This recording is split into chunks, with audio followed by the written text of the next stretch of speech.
ক্ষমতায় বসেই ইরানের প্রতি চোখ রাঙানো শুরু করেন মার্কিন প্রেসিডেন্ট ডোনাল্ড ট্রাম্প। হোয়াইট হাউসের চেয়ারের উত্তাপ আর ইসরায়েলের প্রধানমন্ত্রী বেনিয়ামিন নেতানিয়াহুর গর্জন কোনো কিছুই থামাতে পারছে না ইরানকে।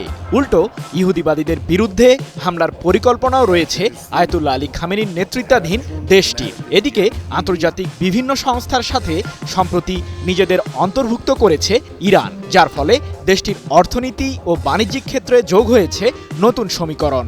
আর এতেই অনেকটা চাপে আছেন নেতানিয়াহু। পশ্চিমাদের বিরুদ্ধে কোন দিকে ঝুঁকছে ইরান?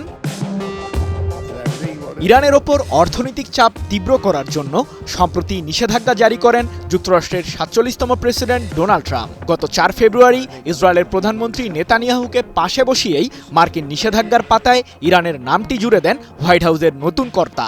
তবে পশ্চিমাদের এমন অযৌক্তিক আগ্রাসনের বিরুদ্ধে পদক্ষেপ নিয়েছেন ইরানের সর্বোচ্চ ধর্মীয় নেতা আয়াতুল্লাহ আলী খামেনি। সঠিক প্যাড আর সঠিক তথ্য দিয়ে কেশু সামলে নিব এক হয়ে। Mona Lisa sanitary napkin. যুক্তরাষ্ট্রসহ পশ্চিমাদের ওপর আর্থিক খাতে নির্ভরতা কমাতে বৈশ্বিক অর্থনৈতিক জোট ব্রিক্স, চীনের সাংহাই সহযোগী সংস্থা SCO এবং ইউরেশিয়ান ইউনিয়নের সদস্য হয়েছে ইরান। বিশ্বের শক্তিশালী অর্থনীতির দেশগুলো এই জোটগুলিতে রয়েছে, যার ফলে রাশিয়া ও চীন সহ বিশ্বের বিভিন্ন দেশে অনায়াসেই পণ্য রপ্তানি ও আমদানি করতে পারছে ইরান। এমনকি আফ্রিকা মহাদেশ ও লাতিন আমেরিকার দেশগুলোর সাথেও বাণিজ্যিক সম্পর্ক বজায় রেখেছেন ইরানের প্রেসিডেন্ট মাসুদ পেজেশকিয়ান। সম্প্রতি রাশিয়ার প্রেসিডেন্ট ভ্লাদিমির পুতিনের সাথেও কৌশলগত চুক্তি করেছে ইরান, যার মাধ্যমে আগামী ২০ বছর যাবৎ শিক্ষা ও প্রযুক্তির পাশাপাশি সামরিক এবং প্রতিরক্ষা খাতেও মস্কোর সহায়তা পাবে তেহরান। আর এতেই ঘাবড়ে যায় মার্কিন প্রশাসন। পারমাণবিক ইস্যুতে সমঝোতায় আসতে ইরানকে অনুরোধ জানায় হোয়াইট হাউস। তবে আয়াতুল্লাহ আলী খামেনি পরিষ্কার জানিয়ে দিয়েছেন, মার্কিন প্রশাসনের সাথে কোনো ধরনের আপোষে যাবে না তেহরান। ইরানের এমন তিরস্কার সুলভ আচরণ দেখে রাশিয়ার শরণাপন্ন হয়েছেন মার্কিন প্রেসিডেন্ট ট্রাম্প। ইরান ও যুক্তরাষ্ট্রের মধ্যে মধ্যস্থতা করে দিতে এরই মাঝে মস্কো এবং ওয়াশিংটন আলোচনা শুরু করেছে। ভূকৌশলগত অবস্থানের কারণে ইরান ট্রানজিট রুটগুলোর মধ্যে একটি গুরুত্বপূর্ণ হাবে পরিণত হয়েছে। উত্তর দক্ষিণ করিডোর ব্যবহার করে রাশিয়া, ভারত ও ইউরেশিয়ান বাজারের সাথে যুক্ত হয়েছে ইরান। রাশিয়ার সাথে রাস্ট আস্তারা রেলওয়ে নির্মাণেও চুক্তি করেছে ইরান। এটি তৈরি হয়ে গেলে কাজাখস্তান এবং তুরস্কের সাথেও সরাসরি বাণিজ্যিক রুট চালু হবে ইরানের। ৪ মার্চ এক প্রতিবেদনে এমনটি জানিয়েছে মধ্যপ্রাচ্য ভিত্তিক সংবাদ মাধ্যম নূর নিউজ।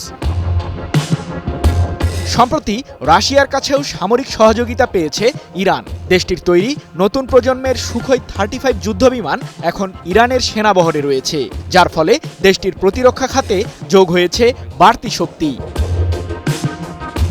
এদিকে নিজ দেশের বিজ্ঞানীদের প্রতিও নির্ভরশীলতা বাড়িয়েছে ইরান। ড্রোন ও আধুনিক ব্যালিস্টিক ক্ষেপণাস্ত্র তৈরি করে বিশ্বকে তাক লাগিয়ে দিয়েছে দেশটির বিজ্ঞানীরা। আর এতেই মধ্যপ্রাচ্যে কোণঠাসা হয়ে পড়েছে ইসরায়েল। ডোনাল্ড ট্রাম্প ক্ষমতায় ফিরলে ইরানকে লক্ষ্য করে হামলার হুমকি আসে তেল আবিব থেকে। গত 15 ফেব্রুয়ারি মার্কিন পররাষ্ট্রমন্ত্রী মার্কো রুবিওর উপস্থিতিতে নেতানিয়াহু বলেন, যুক্তরাষ্ট্রের সমর্থন পেলে ইরানকে মোকাবিলায় আমরাই যথেষ্ট। আমরা ইরান অধ্যায় শেষ করতে চাই।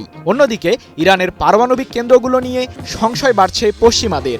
সম্প্রতি আন্তর্জাতিক আণবিক শক্তি সংস্থা IAEA জানিয়েছে 6টি পরমাণু বোমা তৈরি করতে ইরানের কাছে পর্যাপ্ত ইউরেনিয়াম রয়েছে।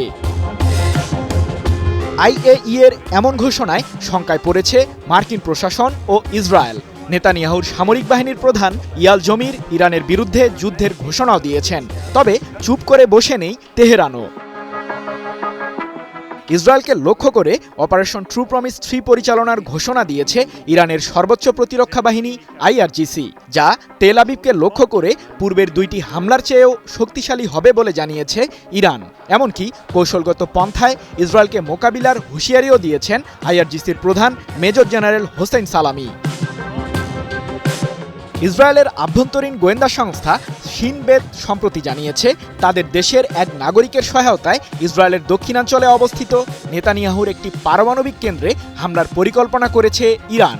ইসরায়েলের বিয়ারশেভা শহরের বাসিন্দা ডোরন বুখবজে নামে ওই ইরানি গুপ্তচর দেশটির ডিমোনা শহরের পেরেস নেগেভ পারমাণবিক গবেষণা কেন্দ্রে হামলার পরিকল্পনা করে। যদিও ডোরনকে হামলা পরিচালনার আগেই গ্রেপ্তার করেছে শিন বেত। তবে সে যদি কাজটি করতে সফল হতো তাহলে ইরান তাকে প্রায় $1000 পুরস্কার দিত বলেও জানায় শিন বেত।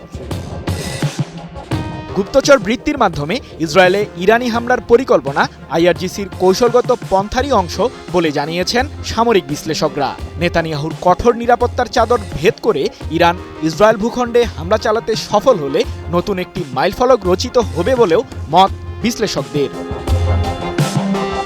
সৃজন মাহমুদ, নিউজ 24।